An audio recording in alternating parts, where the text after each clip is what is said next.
Bonjour et bienvenue dans cette nouvelle vidéo de Draw My Economy. Aujourd'hui, je vais vous parler des SPACs. Comment faire fortune ou perdre tout son argent. Hollywood et à mes débuts j'avais le trac veulent investir dans les médias. Leur but c'est d'acheter une grosse société de production. Il n'y a qu'un seul problème, ils n'ont pas assez d'argent. Pourtant, ils sont assez connus dans le métier. Hollywood a été producteur sur pas mal de films qui ont connu un certain succès. Et Amédée Javeltrac est un spécialiste du théâtre, reconnu pour avoir redressé plusieurs d'entre eux. Du coup, Ali comme Amédée recherchent des fonds. Ils en discutent ensemble, et puis il leur vient l'idée de créer un SPAC.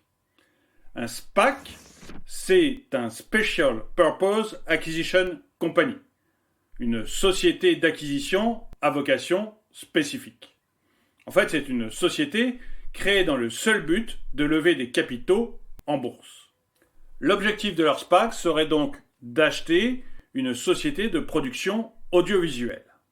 Et ça, c'est très important d'avoir un véritable objectif. Un SPAC, il doit afficher clairement le secteur d'activité ciblé pour les acquisitions. Ali et Amédée mettent chacun 1 million dans une société qu'ils appellent Production. Un nom extrêmement large, mais qui leur permet d'être tranquilles. Il n'y a pas de salariés, il n'y a pas d'activité. C'est juste une coquille vide. Ils l'introduisent ensuite en bourse. C'est assez facile d'introduire un SPAC en bourse, puisque de toute façon, il n'y a ni activité ni salariés. Du coup, toute la réglementation est assez légère. Leur but, c'est de lever à peu près 240 millions d'euros pour acheter une belle société de production. Ils font toutes les démarches réglementaires, font une sorte de roadshow pour voir différents investisseurs et introduisent en bourse. Astérix et Péril est un particulier semi-professionnel.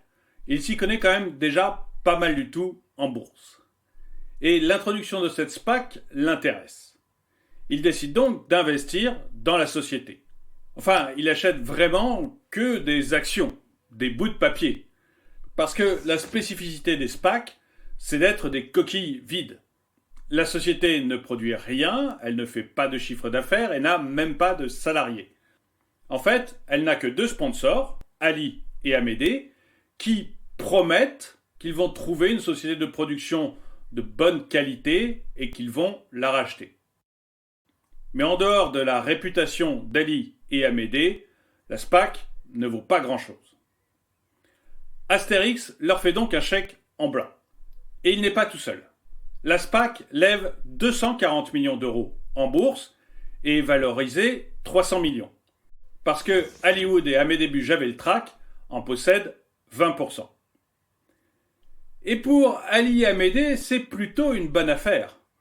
Parce que finalement, là, tout de suite, déjà, ils ont investi 2 millions dans leur société et ces 2 millions valent maintenant 60 millions d'euros. Eux, ils ont fait une culbute fantastique. Et c'est pas un cas exceptionnel. Généralement, les sponsors de la SPAC, c'est-à-dire ceux qui l'ont créée, possèdent 20% de celle-ci, tout en ayant investi très peu d'argent par rapport aux autres. En fait, en achetant des parts d'une SPAC, vous donnez une partie de cet argent directement aux sponsors. Maintenant que la SPAC est valorisée 300 millions et qu'elle a 240 millions de liquidités, elle va chercher une cible. En fait, légalement, Ali et Amédée ont 24 mois pour trouver une entreprise à racheter. Au bout de 24 mois, s'ils n'ont pas réussi leur rachat, la SPAC sera dissoute, ils perdront leur mise et les différents actionnaires récupéreront leur argent. Ali et Amédée vont donc voir toutes les sociétés de production de taille moyenne pour essayer de les reprendre. Malheureusement, c'est échec sur échec. Les meilleures sociétés de production leur échappent. Ils se rabattent finalement sur l'entreprise d'une petite productrice, Aimée des Hommes. C'est une petite boîte de production qui a une taille raisonnable, mais rien de comparable avec les géants du secteur. Aimée des Hommes est très intéressée par l'offre de la SPAC. De toute façon, elle voulait rentrer en bourse. C'était pour elle vraiment la solution pour continuer à grandir. Mais c'était très compliqué de rentrer en bourse. Tout simplement parce que elle a du chiffre d'affaires, des salariés et une activité. Du coup, les contrôles administratifs obligatoires pour pouvoir rentrer en bourse étaient importants et assez enquiquinants.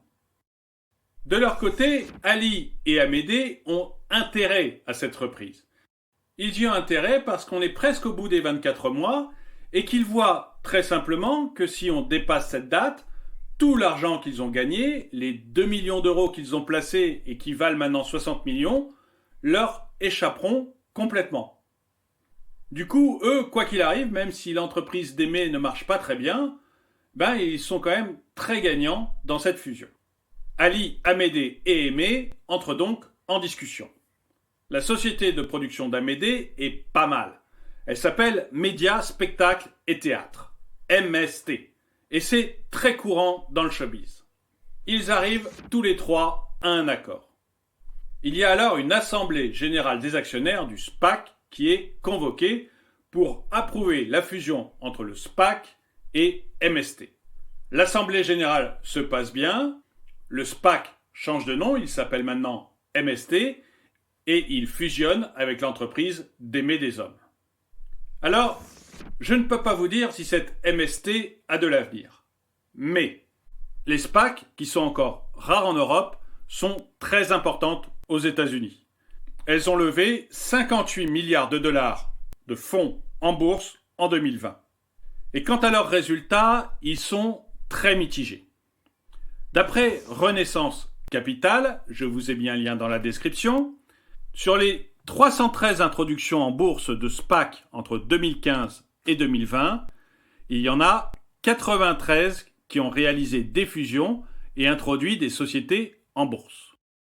Parmi ces 93, les actions ordinaires ont généré une perte moyenne de 9,6% et un rendement médian de moins 29,1%. Et ces résultats négatifs, il faut les comparer au rendement moyen après-vente de 47,1% pour les introductions en bourse traditionnelles sur la même période. Il n'y a que 29 SPAC de ce groupe, ça fait 31%, qui ont eu un rendement positif. On est donc sur un résultat plutôt très négatif pour les SPAC. Et c'est pour ça qu'il faut être extrêmement sélectif et prudent avec cet outil. Et pour moi, les deux principaux problèmes des SPAC sont simples. Le premier, vous faites un chèque en blanc sur la bonne tête de 2 ou 3 sponsors. D'ailleurs, les SPAC en anglais se surnomment aussi les sociétés chèque en blanc. Et le deuxième problème, c'est que les sponsors ont un effet de levier beaucoup trop fort. Du coup, ils sont incités à racheter n'importe quelle entreprise pour éviter que la SPAC dépasse les 24 mois et soit dissoute. Du coup, votre intérêt à vous n'est pas forcément le même que celui des sponsors du SPAC.